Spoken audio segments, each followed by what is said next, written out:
Test 1. You will hear a number of different recordings, and you will have to answer questions on what you hear. There will be time for you to read the instructions and questions, and you will have a chance to check your work. All the recordings will be played once only. The test is in 4 sections. At the end of the test, you will be given 10 minutes to transfer your answers to an answer sheet. Now turn to Section 1. Section 1. You will hear a conversation between a clerk at the inquiries desk of a transport company and a man who is asking for travel information. First, you have some time to look at questions 1 to 5.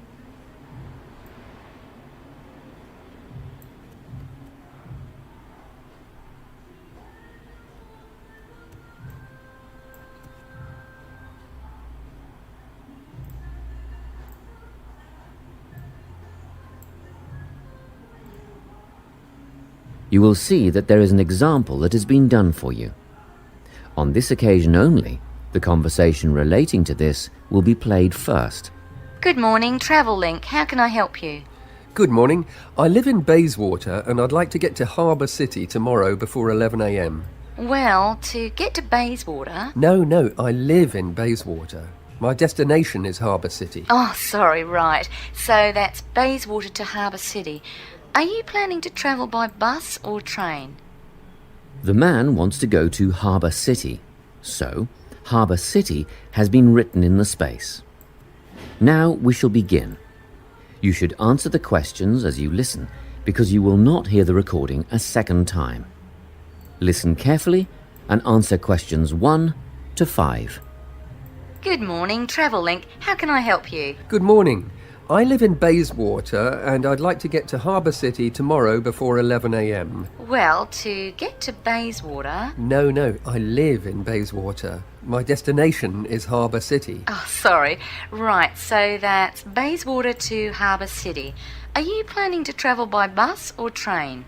I don't mind, really. Whichever option is faster, I suppose. Well, if you catch a railway express, that'll get you there in under an hour. Let's see. Yes, if you can make the 9:30 a.m. express, I'd recommend you do that. Great. Which station does that leave from? Helendale is the nearest train station to you. Did you say Helensvale? No, Helendale. That's Helendale. What's the best way to get to the Helendale station then? Well, hang on a minute while I look into that. Now, it seems to me that you have 2 options. Option 1 would be to take the 7:06 bus from the Bayswater Shopping Centre to Central Street. When you get there, you transfer to another bus which will take you to the station. Or, the second option, if you don't mind walking a couple of kilometres, is to go directly to Central Street and get straight on the bus going to the train station. OK, which bus is that? The 792 will take you to the station. I guess the walk will be good for me, so that might be the better option. What time do I catch the 792? There are 2 buses that should get you to the station on time. One just before 9 o'clock and one just after.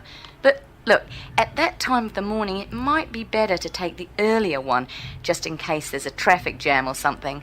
The 8:55 is probably safer than the 9:05. Yeah, I don't want to miss the train, so I'll be sure to get on the 5 to 9 bus. Before you hear the rest of the conversation, you have some time to look at questions 6 to 10.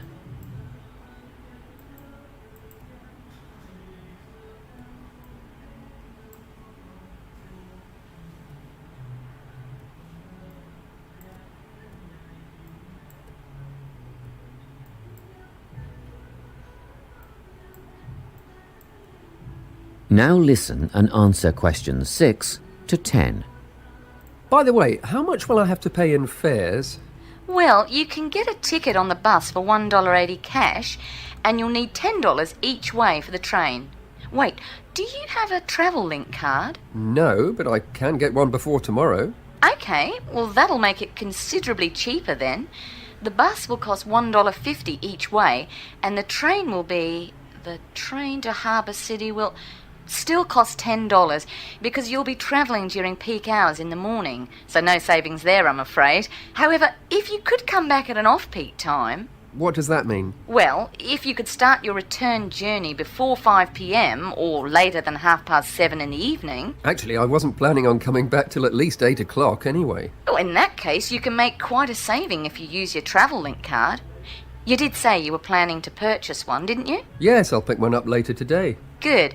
That would mean your return train journey would only cost you $7.15 with your card. Thank you. Is there anything else I can help you with? Actually, there is. Do you know if I can use the travel link card on ferries?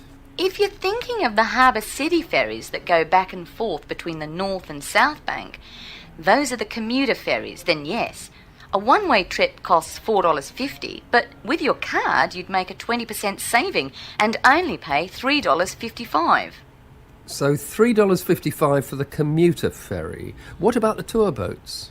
You mean the tourist ferries that go upriver on sightseeing tours? No, they only take cash or credit card. They're not part of the Travel Link company. Oh, I see.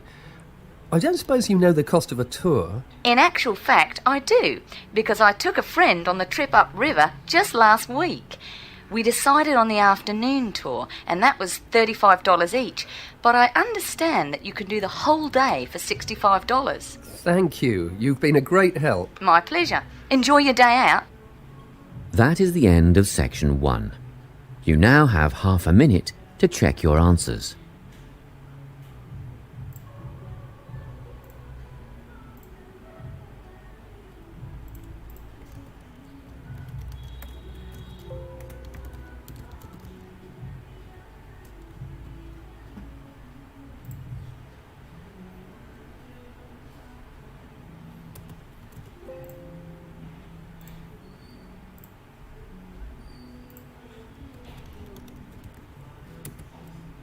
Now turn to section 2. Section 2. You will hear a guidance counsellor talking to a group of students. First, you have some time to look at questions 11 to 14.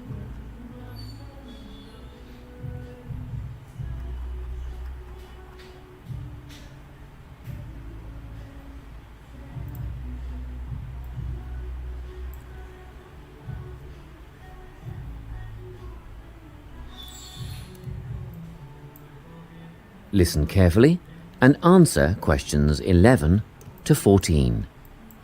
Hello everyone. I'm the Counselling Administrator here at St Ives College, and I've been asked to come and talk to you about our counselling team and the services that we offer. We have 3 professional counsellors here at St Ives: Louise Bagshaw, Tony Denby and Naomi Flynn. They each hold daily one-on-one sessions with students. But which counsellor you see will depend on a number of factors. If you've never used a counsellor before, then you should make an appointment with Naomi Flynn.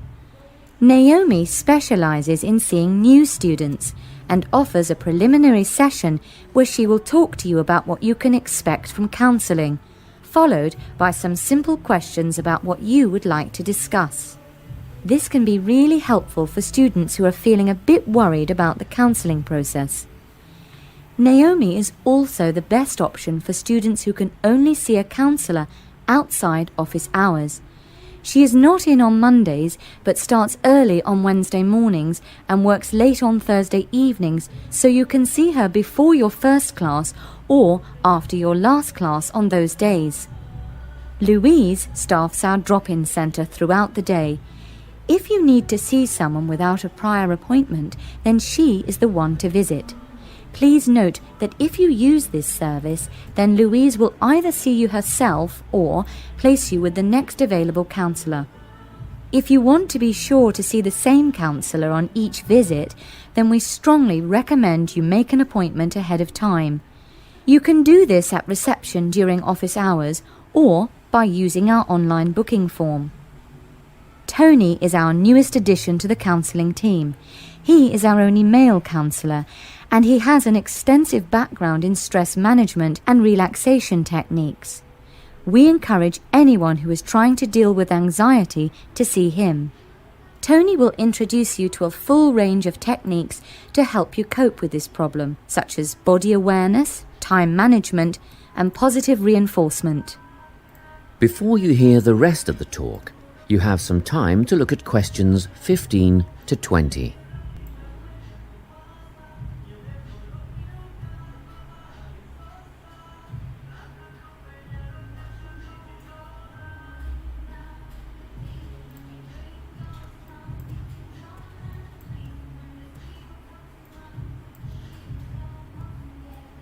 Now listen and answer questions 15 to 20. Each semester, the counselling team runs a number of small group workshops. These last for 2 hours and are free to all enrolled students. Our first workshop is called Adjusting. We've found that tertiary education can come as a big shock for some people. After the structured learning environment of school, it is easy to feel lost. In this workshop, we will introduce you to what is necessary for academic success. As you might expect, we're targeting first-year students with this offering. Getting organised follows on from the first workshop. Here, we're going to help you break the habit of putting things off, get the most out of your time, and discover the right balance between academic and recreational activities. With Getting Organised, we're catering to a broader crowd, which includes all undergraduates and postgraduates.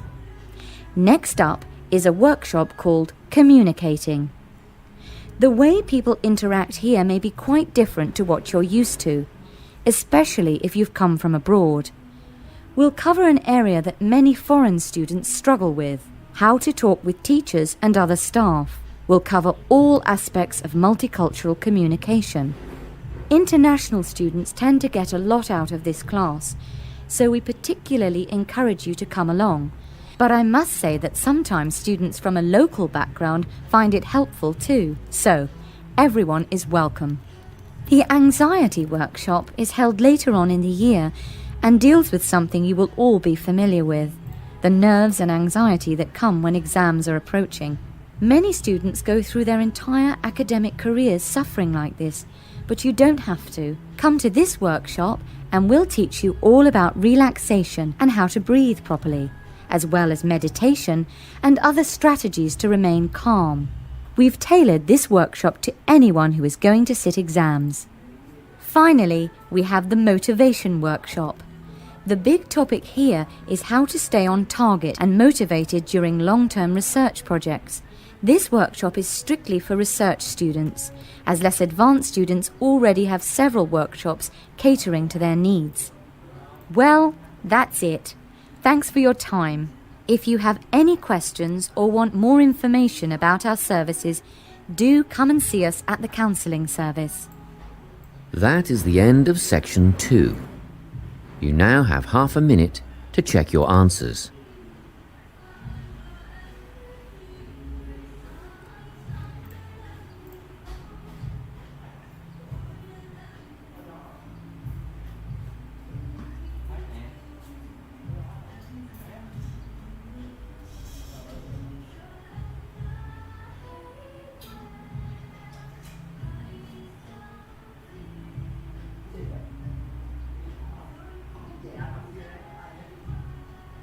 Now turn to section 3. Section 3.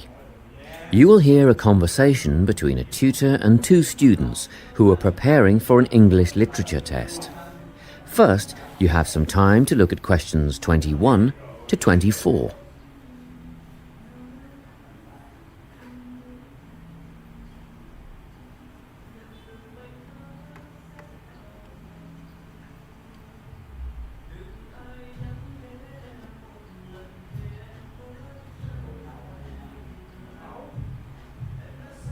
Listen carefully and answer questions 21 to 24. Hello, Lorna, Ian. Glad you could make it. You're the only 2 who put your names down for this literature tutorial, so let's get started, shall we? I want to run over some aspects of the novel The Secret Garden with you before the test next week. Be sure to take some notes and ask questions if you need to. Hey, Lorna, have you got a spare pen? Sure, here you are. Okay. So, the story follows two key characters. You should refer to them as protagonists, who go by the names of Mary Lennox and Colin Craven. The story is set shortly after the turn of the 20th century, and the narrative tracks the development of the protagonists as they learn to overcome their own personal troubles together. That's quite a common storyline, isn't it? Yes, you're right, Lorna. So, what can you tell me about the character of Mary? Well, in the beginning, she is an angry, rude child who was orphaned after a cholera outbreak and forced to leave India and move to the United Kingdom to her uncle's house in Yorkshire. That's right. And there she meets Colin, who spends his days in an isolated room, believing himself to be permanently crippled, with no hope of ever gaining the ability to walk. The two strike up a friendship, and gradually learn, by encouraging each other, that they can both become healthy, happy, and fulfilled in life. Will we need to remember a lot of these details for the exam? Just the basic outline. Examiners don't want to read a plot summary. They know what the book is about. Focus on narrative techniques instead, such as point of view. What's that mean? It's all about how we see the story. This story, for example, is written from the perspective of what is called an omniscient narrator. Omniscient means all-knowing. So, as readers, we get to see how all the characters feel about things, what they like and don't like, and what their motivations are in the story. Before you hear the rest of the conversation, you have some time to look at questions 25 to 30.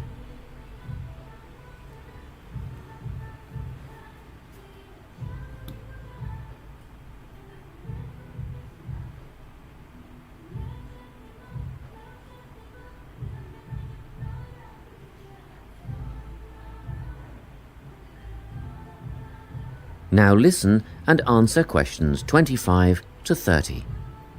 Won't it be hard to write a technical analysis? After all, it's a kid's book. Well, it was initially pitched at adults, you know. But over the years it has become seen as a more youth-orientated work. And you're right in a sense. The simple vocabulary and absence of foreshadowing make the story very easy to follow and ideally suited for children. But that doesn't mean there isn't much to analyse. Look at the symbolism, for instance. Symbols are things, right? Material things like objects that stand for abstract ideas. Absolutely, yes. And the author uses many of them. There's the robin redbreast, for example, which symbolises the wise and gentle nature that Mary will soon adopt. Note that the robin is described as not at all like the birds in India. Roses are used as well, as a personal symbol for Mistress Craven. You'll see they're always mentioned alongside her name, and Mistress Craven's portrait can also be interpreted as a symbol of her spirit. Are symbols just another name for motifs? No, motifs are a bit different. They don't have as direct a connection with something the way that a symbol does. Motifs are simply recurring elements of the story that support the mood. Are there any in this novel? Yes, two very important ones. The Garden of Eden is a motif. It comes up a few times in connection with the garden of the story. And then you've got the role that secrets play in the story. In the beginning, everything is steeped in secrecy, and slowly the characters share their secrets, and in the process move from darkness to lightness, metaphorically. But also, in the case of Colin, quite literally. His room in the beginning has the curtains drawn, and he appears at the end in the brightness of the garden. Anything else we need to know about? Yes. Nearly all novels explore universal concepts that everyone has experienced. Things like love, family, loneliness, friendship. These are called themes. The Secret Garden has a few themes that all centre on the idea of connections. The novel explores, for example, the way that health can determine and be determined by our outlook on life. As Colin's health improves, so too do his perceptions of his strength and possibility. The author also examines the link between our environment and our physical and emotional prosperity. The dark, cramped rooms of the manor house stifle the development of our protagonists. The garden and natural environments allow them to blossom, just as the flowers do. Finally, this book looks at connections between individuals, namely Mary and Colin. This necessity of human companionship is the novel's most significant theme, because none of their development as individuals would have occurred without their knowing each other. Well, that about sums it up, I think. That's a great help, thanks. Yes, thanks very much. That is the end of section 3. You now have half a minute to check your answers.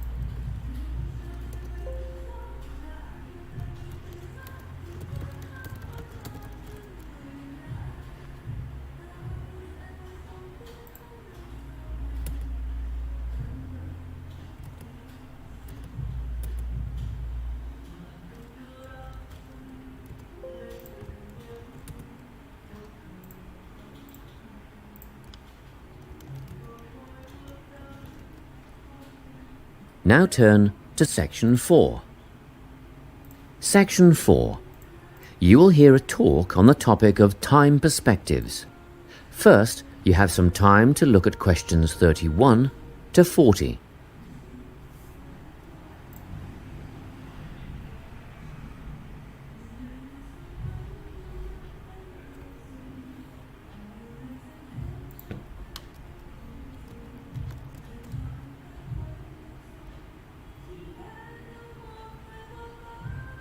Listen carefully and answer questions 31 to 40. Today, I'm going to be talking about time. Specifically, I'll be looking at how people think about time and how these time perspectives structure our lives.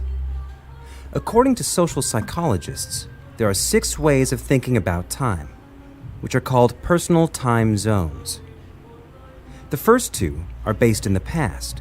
Past positive thinkers spend most of their time in a state of nostalgia, fondly remembering moments such as birthdays, marriages, and important achievements in their life. These are the kinds of people who keep family records, books, and photo albums. People living in the past negative time zone are also absorbed by earlier times, but they focus on all the bad things, regrets, failures, poor decisions. They spend a lot of time thinking about how life could have been. Then, we have people who live in the present. Present hedonists are driven by pleasure and immediate sensation. Their life motto is to have a good time and avoid pain. Present fatalists live in the moment too, but they believe this moment is the product of circumstances entirely beyond their control. It's their fate, whether it's poverty, religion, or society itself. Something stops these people from believing they can play a role in changing their outcomes in life. Life simply is, and that's that. Looking at the future time zone, we can see that people classified as future active are the planners and go-getters. They work rather than play and resist temptation. Decisions are made based on potential consequences, not on the experience itself. A second future-orientated perspective, future fatalistic, is driven by the certainty of life after death and some kind of a judgment day when they will be assessed on how virtuously they have lived and what success they have had in their lives. Okay, let's move on. You might ask, how do these time zones affect our lives? Well, let's start at the beginning. Everyone is brought into this world as a present hedonist. No exceptions. Our initial needs and demands, to be warm, secure, fed, and watered, all stem from the present moment. But things change when we enter formal education. We're taught to stop existing in the moment and to begin thinking about future outcomes. But did you know that every 9 seconds, a child in the USA drops out of school? For boys, the rate is much higher than for girls. We could easily say, well, boys just aren't as bright as girls. But the evidence doesn't support this. A recent study states that boys in America, by the age of 21, have spent 10,000 hours playing video games. The research suggests that they'll never fit in the traditional classroom because these boys require a situation where they have the ability to manage their own learning environment. Now, let's look at the way we do prevention education. All prevention education is aimed at a future time zone. We say, don't smoke or you'll get cancer. Get good grades or you won't get a good job. But with present-orientated kids, that just doesn't work. Although they understand the potentially negative consequences of their actions, they persist with the behavior because they're not living for the future. They're in the moment right now. We can't use logic, and it's no use reminding them of potential fallout from their decisions or previous errors of judgment. We've got to get in their minds just as they're about to make a choice. Time perspectives make a big difference in how we value and use our time. When Americans are asked how busy they are, the vast majority report being busier than ever before. They admit to sacrificing their relationships, personal time, and a good night's sleep for their success. 20 years ago, 60% of Americans had sit-down dinners with their families, and now only 20% do. But when they're asked what they would do with an 8-day week, they say, oh, that'd be great. They would spend that time laboring away to achieve more. They're constantly trying to get ahead, to get toward a future point of happiness. So, it's really important to be aware of how other people think about time. We tend to think, oh, that person's really irresponsible, or that guy's power hungry. But often, what we're looking at is not fundamental differences of personality, but really just different ways of thinking about time. Seeing these conflicts as differences in time perspective, rather than distinctions of character, can facilitate more effective cooperation between people and get the most out of each person's individual strengths. That is the end of section 4. You now have half a minute to check your answers.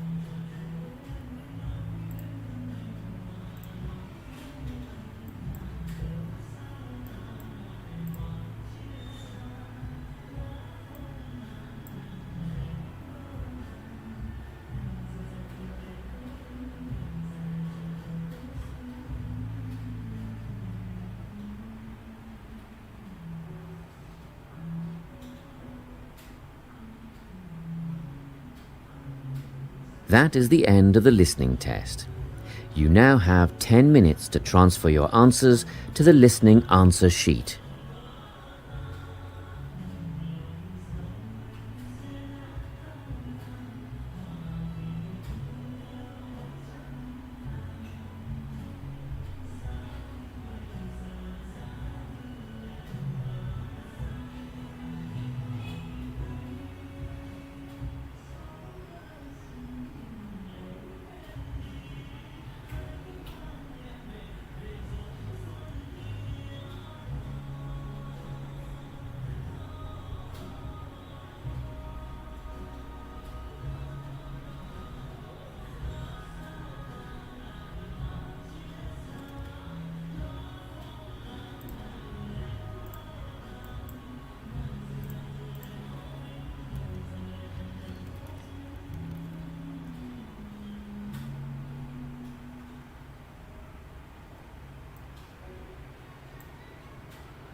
trong màn mưa rơi,